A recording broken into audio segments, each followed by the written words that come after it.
If I'm being honest, none of it started on the night she whispered to me on the back porch. It started weeks earlier, on a sticky early summer afternoon in Cedar Grove, North Carolina, when my mom yelled out from the kitchen, "Tyler, get out here and help Claire carry those boxes inside. Don't make her do it alone."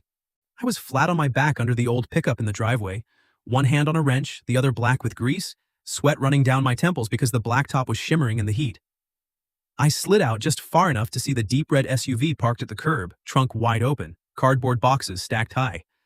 I figured it would be some regular middle-aged lady, one of Mom's old friends. Loud laugh, too many questions about why I still wasn't married, bringing apple pie every Thanksgiving. Then she stepped out of the driver's side and everything in my summer tilted off its axis. She wore a thin, white button-down with the sleeves rolled to her elbows, dark jeans, and simple brown flats. Her black-brown hair was pulled into a low ponytail, a few strands loose from the long drive. Her face wasn't young, but it was the kind of beautiful that gets more dangerous the longer you look.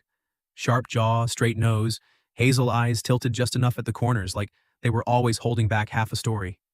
She was clearly older than me, not the kind of girl I took to the movies in this town, not the kind I was supposed to notice at all. I wiped my hands on a rag and walked over. "I'll help you," I said.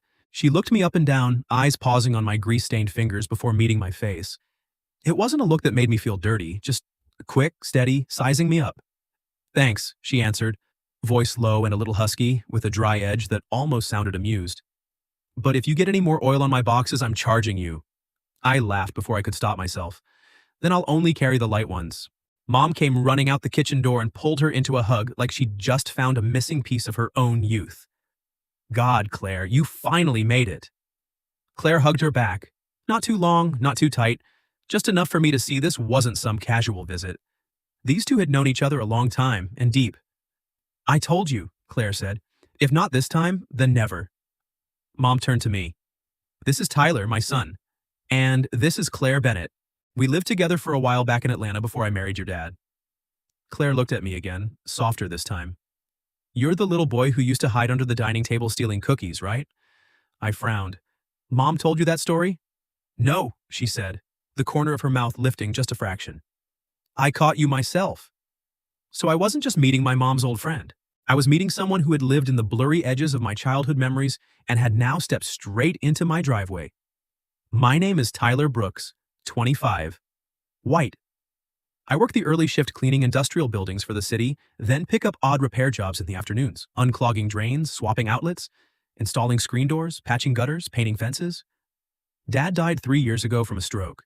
Since then, I've stayed in Cedar Grove with Mom, not exactly because I wanted to, but because this house needs a man who knows how to change the outside bulbs, haul bags of dirt, fix the tin roof before hurricane season, and look those medical bills in the eye so Mom doesn't have to.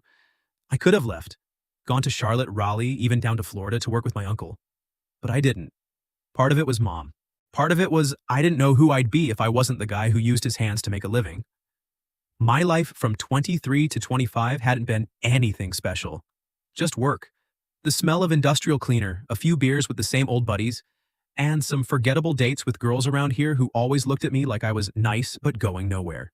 Then Claire Bennett stepped into my yard carrying 4 boxes, a brown leather suitcase, and an energy that made everything I thought was steady suddenly feel too small. She wasn't here for a weekend. She was here to stay. Mom had invited her after hearing about the divorce, the house in Atlanta sold, and the resignation from her job coordinating arts programs at a community center outside the city. That was all I knew on day 1. The rest came out slowly, the same way Claire moved through our house. Quiet, careful, but impossible to ignore once she was there. In the first week, I watched her every morning on the front porch with black coffee, a leather notebook, and eyes that stared down the quiet street like she was still deciding if she really belonged here. I saw her helping Mom chop vegetables in the kitchen, moving with a tired grace, playing old soul records in the late afternoon, wiping the counters clean herself like she needed the world around her to stay in order. I also saw the things she didn't say. She double-checked the back door lock every night. She flinched, just a little, whenever her phone rang unexpectedly. She almost never talked about Atlanta unless someone asked directly. And when Mom accidentally said something like, "At least you can rest now," Claire only smiled, but her eyes went dark. Cedar Grove is small enough that nobody can hide anything for long, but Claire managed it for nearly 2 weeks. She walked there through town calm and polite, helped Mom at the market, nodded to neighbors, smiled at the lady who ran the pharmacy, but always kept just enough distance so no one could step all the way in. Mom knew, I knew Mom knew, but Mom respected it. Then came that Friday night. I got home late after cleaning the county administration building, and the kitchen light was still on. Mom was already asleep. Only Claire sat at the old wooden table, a glass of red wine beside her hand, hair loosely tied back, a thin gray sweater slipping off one shoulder. That was when I finally understood the biggest problem wasn't that she was beautiful enough to make me look too long. It was that I was starting to want to know what made a woman like her stay so quiet. And that has always been the start of trouble. I still remember that night so clearly that if I close my eyes, I can see the warm, yellow light spilling across the old wooden table, still smell the red wine mixed with the faint soap left on the dishes. I came in through the back door as quietly as I could so I wouldn't wake Mom. Claire looked up. Her eyes weren't sharp like they had been during the day. They were softer and tired. "Late shift?" she asked. Someone dumped a whole bucket of cleaning water on the third-floor hallway at the county building. Had to stay and fix it. Sounds thrilling. I laughed and tossed my keys on the counter. My whole life is one thrilling thing after another. The corner of her mouth lifted. Not quite a smile, but close. There was still a pot of soup on the stove. She slid it toward me.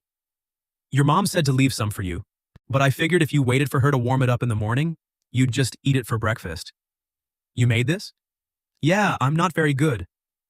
I ladled a bowl, took a spoonful, and told the truth. "You're lying." "About what?" "It's good." "You're just being polite." "No, I'm too hungry to be polite." This time she really smiled, small but real. I sat down right there at the kitchen table and ate while Claire stayed across from me, holding her wine glass with both hands like it was the only thing keeping her steady on the chair. After a minute I asked, "You're not sleeping yet?" "Not ready to." "Can't sleep?" Claire stared into the dark red liquid in her glass and didn't answer right away. The silence stretched long enough for me to know I had touched something I probably shouldn't have if I hadn't been invited. But then she said, "Some places make it easy to sleep because they're too familiar. Other places make it hard because they're too quiet." "Cedar Grove making it hard for you?" "This house is too peaceful," she said softly. "Too kind. Both of those things can make it hard to breathe if you've lived too long in noise." I didn't understand everything, but I understood enough not to joke anymore. "Atlanta was that bad?" She looked up. In the kitchen light, her hazel eyes had a darkness all their own, like there was a whole hallway of stories behind them she hadn't told anyone yet. "The city wasn't bad," she said. "The people in it were." She took a sip of wine like she was cutting the conversation off right there. I should have stopped. But curiosity in a young guy around an older woman is always a double-edged knife. It's stupid, and it's impossible to ignore. I set my spoon down. "The man you divorced? He cheat on you?" Claire didn't look surprised that I asked straight out. Maybe she had already figured out I wasn't the type to circle around things. "Yeah," she answered. "He the reason you left?" She gave a thin smile. "That's the easiest way to say it." I tightened my grip on the warm bowl. "I guess you deserved better than that kind of treatment." People don't always get what they deserve, Tyler. The way she said my name made the sentence land heavier than it should have. There are women who talk about their pain like they want a man to rush in and fix it. Claire wasn't like that. She talked like she was stating a fact that had gotten too old to need comforting, and that was what made my chest feel tight. "Mom's probably worried about you a lot." "Yeah," she said. "Your mom has always been the kind who opens her arms too fast for other people's hurt. And you?" I used to think I was the same. She looked out the dark window over the sink. "Now I'm not so sure." I don't know where the courage came from, but I asked, "You regret coming here?" Claire turned back to me, longer than usual. "Why ask that?" "I don't know." I gave a half smile. "Maybe because ever since you got here, I keep feeling like you're still standing at the doorway instead of stepping all the way inside." She didn't answer right away. Then, out of nowhere and very quietly, she asked back, "You always look at people that closely?" "Depends on the person. And I'm the kind worth looking at closely?" I should have said no. Should have laughed it off. Should have said something safer. Instead, I told the truth. "You make this house feel different." The words dropped between us like something too big for the time and place. Claire didn't blink. Her wine glass stopped halfway to her lips. I could see her breathing slow by half a beat. "You should be more careful with sentences like that," she said finally. "And why?" "Because not every woman older than you is clear-headed enough to take them as just polite talk." My face burned. Me, 6'2", hauling buckets of cleaner all day without flinching, turning red like some kid because of one sentence from my mom's friend. Claire saw it all. I knew she saw it. And that only made me redder. For the first time, she smiled with her eyes completely. "Well," she said softly, "I guess there's still a way to make you blush. You've had a little too much wine tonight? Maybe?" She stood up and set the glass in the sink. Or maybe it's been a long time since I sat in a kitchen with someone who made me forget to keep my distance. Then she went upstairs, leaving me with a half-cold bowl of soup and a heart that was beating completely out of rhythm like an idiot. That night, I couldn't sleep. Not because of what she had said too clearly, but because it hadn't been clear enough for me to know what to do with it. She was my mom's friend, older than me, had been married, had been betrayed, was trying to heal. And I was the 25-year-old white guy doing manual labor, still living with his mom in the same old house, who was supposed to understand exactly what a boundary looked like. But the next morning when I woke up and found the cup of coffee she had left on the counter with a little note scribbled on it, "Thanks for not treating me like I'm fragile," I knew one thing for sure. The boundary had already started to move. The feeling didn't explode into existence like some big dramatic moment you see in movies. With Claire and me, it grew in the smallest things, the kind that would sound stupid if I tried explaining them to anyone else. Every morning, I dragged myself out of bed at 5:30 for the early cleaning shift at the rail station, and the kitchen light was already on. Claire stood by the window with a fresh cup of coffee waiting on the counter exactly the way I liked it. Black, no sugar. She never said anything about it, just left it there like it was the most normal thing in the world. I started finding a sandwich wrapped in wax paper in the fridge, too. Turkey and cheese with a little mustard, because she'd noticed I usually forgot to eat between jobs. I fixed the screen door on the back porch one afternoon, just because I knew she liked sitting out there with her book in the late sun, and the hinges kept squeaking every time the wind pushed it. When I came home late, she always left the small lamp on above the stove. Not waiting up, not asking questions, just that one quiet light so the house didn't feel completely dark when I walked in. Mom saw all of it. She didn't say a word at first, but sometimes she looked at me a second longer than usual, like she was trying to decide whether to be my mother or pretend she hadn't noticed anything, so things wouldn't get worse. I tried to keep myself in line, I really did. I didn't touch Claire more than I had to. I didn't text her when I didn't need to. I didn't make excuses to sit next to her longer than necessary. But you can control your hands and your feet. You can't control what's going on inside your head. I thought about her while I was scrubbing floors at the station, while I was hauling buckets of chemicals up to the storage room, while I stood in the hardware store picking out wood screws, while an old soul song came on the radio and I caught myself wondering if she'd like it. The craziest part was that Claire seemed to know it too, and she wasn't completely pulling away. One Saturday afternoon, Mom went to church for a fundraiser and left the two of us alone in the house. I was out on the back porch replacing the doorknob on the storage shed when Claire stepped outside in a cotton dress the color of dry earth and a thin cardigan, carrying a basket of peaches she'd bought at the weekend market. "Do you know where your mom keeps those big glass jars on the high shelf?" she asked. "What for?" "Making jam." "You know how to make jam?" Claire raised one eyebrow at me. "I lived a few years before you were born, Tyler." I laughed. "I didn't mean it like that." "Oh?" She walked closer to watch what I was doing with the knob. "Look at you, you're blushing again." I glanced up. She was right there, close enough that I could smell soap mixed with the sweet scent of peaches from the basket. Late afternoon sun cut through the trees and laid a thin line of light across her collarbone. "You're doing it on purpose," I said. "Doing what?" "Making me lose focus." Claire went quiet for half a second. Then she answered so softly I would have missed it if I hadn't been standing right next to her. "It's not just you." That sentence stayed in my chest the rest of the evening. After that, the air in the house started to feel different. The silences between my mom's friend and the woman staying in our spare room weren't completely innocent anymore. They were the kind of quiet where both people hear something that shouldn't be named. A few nights later, I got home later than usual, so tired, I dropped onto the back steps to pull off my work boots. Claire came around the corner carrying a watering can for the garden. She looked at me and asked, "Rough day?" The kind where the whole city still feels like it's sitting on your shoulders and you want to bang your head against a wall. She studied me a moment longer, then sat on the step above mine. Not too close, just close enough to be there. "I used to have days like that," she said. "Not anymore?" "Less now." She looked out at the darkening yard. "Maybe because nobody here expects me to smile for money or keep up appearances." I leaned my head back and closed my eyes. "You know what's funny?" "What?" "Since you got here, I've started hating the part where I have to leave the house for work." Claire stayed quiet a long time. Then she asked almost in a whisper, because the house feels different?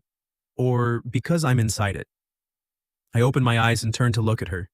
There was no safe way to answer that question without giving away too much, so I told the truth. Both. Maybe it was that night she started pulling back. Not completely avoiding me, but being more careful. She sat in the kitchen with me less often after dark. She stopped teasing in the way that made my face heat up.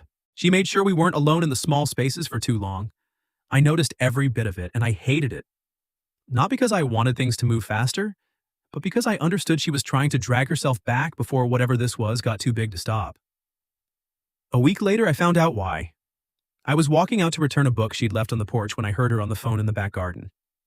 I meant to turn around right away, but right as I stepped outside, I caught the name clear as day. Marcus, I already told you, stop sending things here. I froze beside the old tomato trellis. The man's voice on the other end was too low for me to make out words, but Claire's voice was loud enough to understand everything wasn't simple. No, that's over. It's not that I haven't forgiven you. It's that I'm not the same woman who left Atlanta with you. I backed away before she could see me, but that night the name Marcus sat in my head like a bone stuck in my throat. 3 days after that, a bouquet of white orchids was delivered straight to the front porch with a short handwritten card. I'm still waiting for you to come back to yourself. Mom was in the kitchen when the delivery guy showed up. I'd just gotten home from the afternoon shift and found the flowers on the table. Claire stood at the window with her back to the room, arms folded tight across her chest. Marcus is your ex-husband? I asked. She turned around slowly. For the first time in weeks, her eyes were completely cold. Yes. Why is he still sending that? Because men like him are only good at wanting what they lost once they see it isn't waiting anymore. I looked at the flowers, then back at her. He wants you to go back. Claire didn't answer. She didn't have to. I could see the ugly truth standing right there in front of us. Her past wasn't just some story that had ended. It still had hands, and those hands were reaching out again. Marcus Hale pulled into the driveway on a hot, heavy afternoon, when the sky looked like it was about to storm. He drove a dark gray sedan that didn't belong on our cracked concrete, stepped out in a pale blue dress shirt and dark slacks, shoes so clean they practically shone. He wasn't old, just a few years older than Claire. Good-looking in that polished, trustworthy way guys in arts foundations and media like to wear. I was out back patching the gutter when I heard the engine. By the time I walked around the side of the house, he was already at the front porch holding another bouquet, and Mom was opening the door with the polite, surprised look of someone who had no idea why a city man had shown up here. Claire came out right behind her. The second she saw him, she stopped cold, her whole body going stiff, like the air on the porch had been snapped in half. What are you doing here? She asked.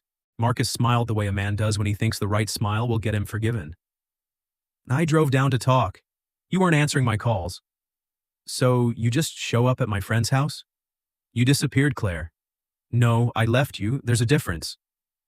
Mom backed into the kitchen like she was polite enough to know this wasn't her business anymore. I stayed by the back door but could still see everything through the hallway. Marcus lifted the flowers. I just want to fix things. You can't fix what you broke. You still talk like it was only my fault. That was when I stepped outside. I think you should lower your voice. Marcus turned and looked me over. Old t-shirt, work pants with paint on them, pliers still in my hand. I saw the quick flash in his eyes, the way a city guy sizes up a man who works with his hands and figures he's a few floors below. And who are you? He asked. I live here. The answer was so short, Claire glanced at me. Marcus gave a thin smile.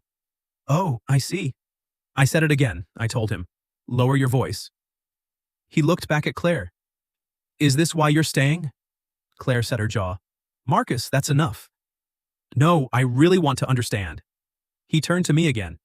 What are you, the handyman, the neighbor boy? Or just her way of punishing me with a smaller life? I was about to move forward, but Claire was faster. She stepped between us, not touching either of us, just standing there, back straight, eyes cold and bright. You know what's funny? She said. For 13 years, you never once understood what I needed. And now, you still think you have the right to explain my life in whatever way makes you comfortable. I'm only trying to bring you back to reality. No. Claire shook her head. You're trying to drag me back into the cage I just walked out of. His face changed. The conversation didn't last much longer than 10 minutes. But it was long enough for me to see an entire history sitting in the things that weren't said. Marcus wasn't the type to yell or slam his fist. He was worse in a quieter way. The kind who stayed calm and convinced himself he was the reasonable one. The kind who always believed his version of the hurt he caused could be wrapped up neat as, "I only wanted what was best for you." When he finally left, dropping the second bouquet on the steps like a last insult, Claire stood there a long time. I didn't walk over right away. I had learned from her that some pain you don't touch too soon, or the person will break. Not because they're weak, but because they're trying to hold on to the last piece of themselves. Only when she turned around, eyes dry but breathing uneven, did I ask, "You okay?" She gave a dry laugh. "You know, for all those years, the thing I hated most wasn't even that he cheated." Then what was it? It was the way he still made me feel like everything I chose needed an explanation. I looked at her. She kept going, quieter. Even after I left, he made me feel like I was betraying a better version of myself. The version that knew how to live properly, how to behave, how to pick the right kind of man. And this version? Claire met my eyes. Her hazel ones looked wet somewhere deep under the late light. "This version is tired." I stepped closer. For the first time, I didn't keep the safe distance anymore. "If you're tired," I said, "then don't stand alone." The words made her throat move. Then the wall she had been rebuilding for weeks finally cracked. "I'm scared," she said. "I know." "No." She shook her head. "I mean, I'm scared of how this house is starting to feel like home. Scared of how every time I hear your truck I relax. Scared that if I let this grow anymore and then lose it." She smiled sadly. "I'm not sure I have enough left to survive another round." I didn't think. I just did it. I pulled her into my arms. At first she went rigid. Then slowly, piece by piece, she let her forehead rest against my shoulder, like someone who had been standing on her own too long and finally gave up. "I can't promise it won't hurt," I told her into her hair. "But I'm not Marcus, and I won't ever make you apologize for needing what you need." For the first time, Claire cried in front of me. Not loud, not a lot, just a few hot tears soaking through my sweaty t-shirt. But that was enough for me to understand I had crossed way past the point of turning back. That night, after Mom had gone to bed, Claire and I sat on the back porch. The yellow porch light fell across the old wooden steps, crickets loud in the grass. Neither of us spoke right away. We just sat there like one wrong word could change everything forever. Then Claire asked softly, "If I told you to forget what happened this afternoon, could you?" I gave a small laugh. "No." She turned to look at me. "Why not?"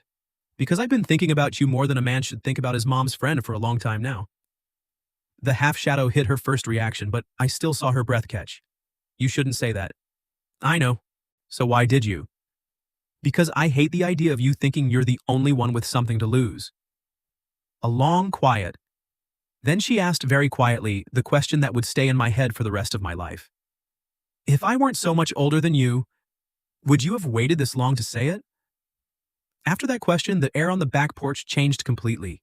It didn't turn into some hot movie scene like guys at the bar like to imagine with an older woman. It became slower, heavier, more serious. And because of that, even more dangerous. Claire sat only a hand's width from me. The porch light brushed across her cheek and stopped at the corner of her mouth, still a little unsteady from crying earlier. The early fall night wind wasn't cold, just cool enough to carry the smell of wet grass and old wood from the shed. I turned and looked at her straight on. No more playing the son of her friend. No more playing the guy who was just staying in her life for a while. No more playing the nice one. Just me. "I think if you weren't older than me," I said slowly, "I wouldn't have waited this long." Claire swallowed, looked down at her hands, then asked, "And if I weren't your mom's friend?" I gave a dry laugh. "Then I probably would have made a fool of myself the first week you got here." This time she laughed for real. It was small, tired, but soft enough to make my chest ache. "You always this honest." "Only when I know lying would make everything worse." She didn't look at me anymore. She just asked quietly, "Do you know what scares me the most?" "That I'm younger?" "No." Claire shook her head. "That you make me feel like I can still want something that isn't smart." I looked at the side of her face in the shadows, thinking about how a woman like her had probably spent her whole life being taught that everything had to be measured, chosen, explained. And now she was telling me that like she hated herself a little for it. "I don't think that's unwise," I said. "You haven't lived enough yet." "I've lived enough to know some things are worth risking more than people think." Claire turned to me. Her eyes were deep, darker in the night, but they weren't pulling away anymore. "That kind of sentence is dangerous for me, Tyler." "I know. I'm trying to be decent to you." "I know." And you're making it damn hard. This time I didn't answer with words. I raised my hand slowly, giving her every chance to move back if she wanted. Claire didn't move. I touched her cheek. Her skin was warmer than I expected. The first kiss wasn't fierce, it was just her lips meeting mine, soft and careful, like both of us were testing if this was real. But the second it happened, I knew there was no clean way back. She kissed me with the caution of someone who hadn't let herself want anyone in a long time. I kissed her back with everything I had kept gentle. When we pulled apart, her forehead rested against mine. God, Claire whispered, this is exactly what I'm not supposed to do. Me either. But you don't feel guilty the way I do. No, I told the truth. I just feel like I finally did what I should have done a long time ago. She closed her eyes, one small breath slipped out. And then she said the whisper that has stayed with me ever since. Don't let me become the woman you only remember at night. I don't think I've ever heard anything sadder come out of a beautiful woman's mouth. Not because it was sexy, but because it carried every hurt she had ever carried, that men could want her but not necessarily choose her in the daylight. I lifted her face so she had to look at me. I won't do that. You don't know. No. I shook my head. I know exactly. After that night, nothing in the house stayed the same. We didn't crash into each other like we had been forbidden for years and now had to make up for it. Instead, everything slowed down even more. Claire still slept in her room. I still got up early for work. Mom still lived in the house. The town still existed. All the ordinary things stayed. But the small things became completely different. She brushed her fingers lightly against my arm when she passed me in the kitchen. I found little notes in my lunchbox that said, "Don't forget to eat before 3." She waited to turn off the porch light until I got home. I heard her laugh to herself in the kitchen when she read my texts. And some nights, after Mom had gone to bed, we sat on the back porch talking until late, shoulder against shoulder, my leg just touching the edge of her skirt like a secret that lived between the two of us. But every secret eventually gets named. Mom was the one who did it. One Sunday afternoon, she was cutting apples in the kitchen while I fixed the screen door again. Claire came back from the market carrying a brown paper bag against her chest. Mom looked at me, then at Claire, then said, calmly, I guess you two think you're being real sneaky. I almost dropped the screwdriver. Claire froze mid-step. Mom set the knife down, voice still even. I'm not blind. And I'm not deaf either. The kitchen got thick. I opened my mouth first. Mom, she held up a hand. I'm not saying it to stop you. She looked straight at Claire first. I'm only saying it because if you're pulling yourself away from this just because you think I'll hate you for it, then don't waste the energy. I've cared about you too long to start now. Claire blinked like she hadn't heard right. Mom turned to me. And you. If you're only chasing this because she's different from every girl around here, I'll break your neck before she has to. I couldn't help laughing. Claire did too. The sound made the whole kitchen feel lighter. Mom picked the apple back up and kept cutting like she had just talked about the weather. I only have one request, she said. What? I asked. Don't treat each other like something you have to hide in the dark and call it romantic. Either do it right or don't do it at all. That was probably the kindest thing Mom ever said to me about love. That same night, Claire came out to the back porch earlier than usual. The wind was cooler, the field behind the house turning dark and flat, the distant town lights just a thin line on the horizon. I thought your mom would be mad. I did too. She's scarier than I expected. I told you. Claire smiled softly. Then she was quiet a moment. Tyler. Yeah? I don't want to be your secret. I turned to look at her.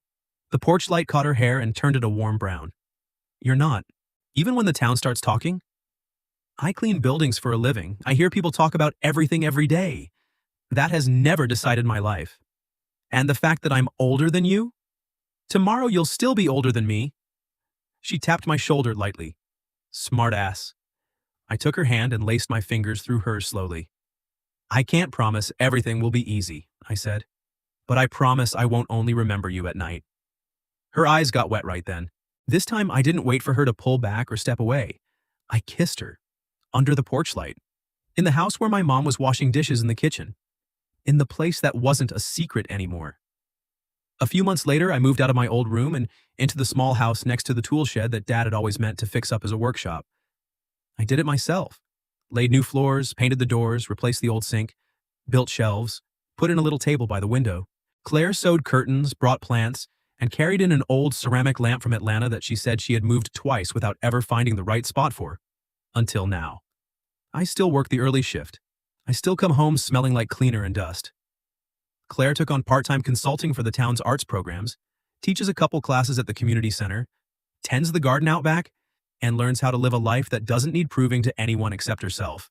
We fight sometimes. We laugh more. We kiss in the kitchen. We sleep together when rain hits the porch roof. And some mornings I wake up, look at the woman 12 years older than me lying beside me, hair messy on the pillow, face without the old guarded look, and I think, I once believed one simple morning question was just a question. Turns out it could be a door. If anyone ever asks me what really changed everything between us, I won't say it was the first kiss. It wasn't the day Mom accepted it. It wasn't even the day Claire carried that old ceramic lamp into my little house. It was that morning when I watched her standing on the porch feeding the birds and asked, "How long have you been alone out here?" Because from that question, I stopped seeing her as my mom's friend. I stopped seeing her as the beautiful older woman I wasn't supposed to touch. I started seeing her as a person who was lonely in a house that was too quiet. And from that moment, nothing could be saved anymore. And maybe that was the best thing that ever happened to me,